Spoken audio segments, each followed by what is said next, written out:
Welcome to my channel. Today, we look at Nepal, a country long familiar with political turbulence but now facing perhaps its most serious crisis in decades.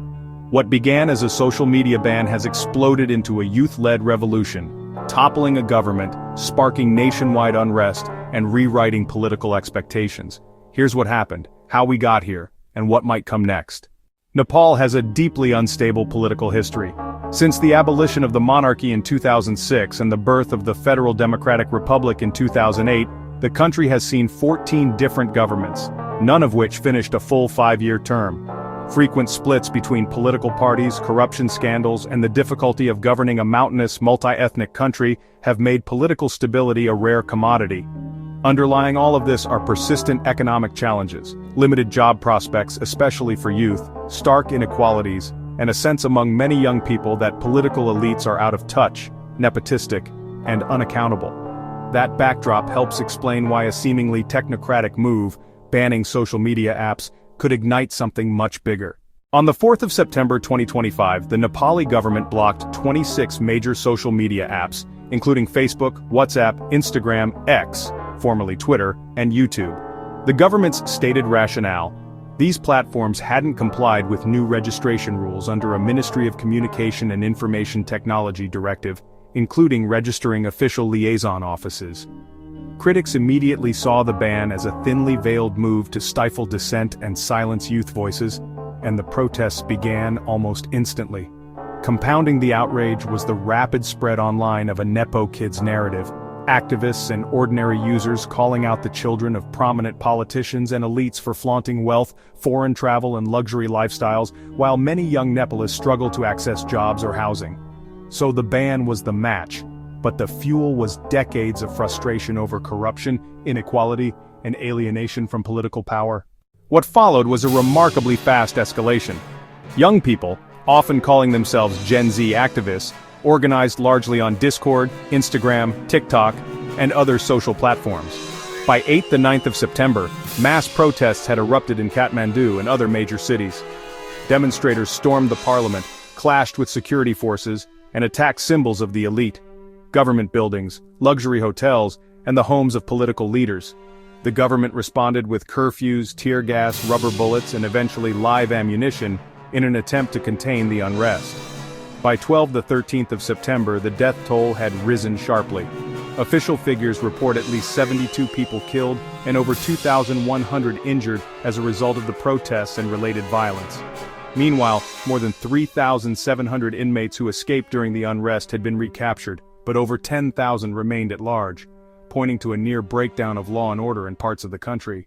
Facing massive protests, political pressure, and loss of legitimacy, Prime Minister KP Sharma Oli resigned.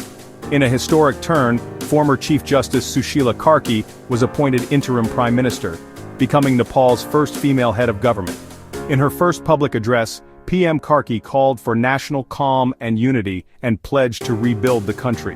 She also set a 6-month deadline for the government to hand over power to a newly elected parliament. She committed to compensating the families of those killed, promising 1 million Nepali rupees per victim, and vowed to ensure free medical care for the injured. Parliamentary elections have been scheduled for the 5th of March 2026. What began as a protest against digital censorship evolved into a powerful statement about generational change, youth empowerment, and demands for accountability. Many analysts now describe the movement as a Gen Z revolution in Nepal, a rapid, social media-organized, youth-led uprising that tapped deep frustrations with the political system and elite impunity. The ban on social media was widely seen not just as a regulatory move, but as a threat to freedom of expression, transparency, and civic participation. In a country where a large share of young people are observers, see this as a turning point, not just for Nepal's politics, but for how youth movements can hold entrenched elites to account in the digital age. Regionally, Nepal's instability now has implications for its neighbors, particularly India and China, as Kathmandu's ability to govern has been called into question, and there is renewed attention on the country's role as a geopolitical buffer state. That said, whether this moment can translate into lasting reforms or simply result in a reset of familiar elite configurations remains unclear. March 2026 elections. Will the next parliament reflect the demands of youth or simply perpetuate the old political structures? Can the interim government ensure free, fair, and peaceful elections? Digital policy reforms. Will there be real protections for freedom of expression online, or will Nepal see more top-down digital controls? Youth participation in politics. The movement that toppled a government was driven by Gen Z. Will those activists organize, run for office, or institutionalize their demands? Or will traditional parties co-opt or marginalize them? Restoring rule of law. With thousands of prisoners having escaped, and public buildings and private homes burned or looted, Nepal faces a continuing challenge of rebuilding state legitimacy, repairing infrastructure, and restoring public trust. Economic fallout. Tourism has already been affected by the unrest, law and order breakdown, and curfews. Will foreign investment, hydropower cooperation, and regional trade recover? Or will ongoing instability drive capital and talent elsewhere? Geopolitical implications.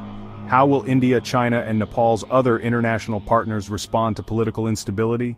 Will Nepal recalibrate its foreign policy under new leadership?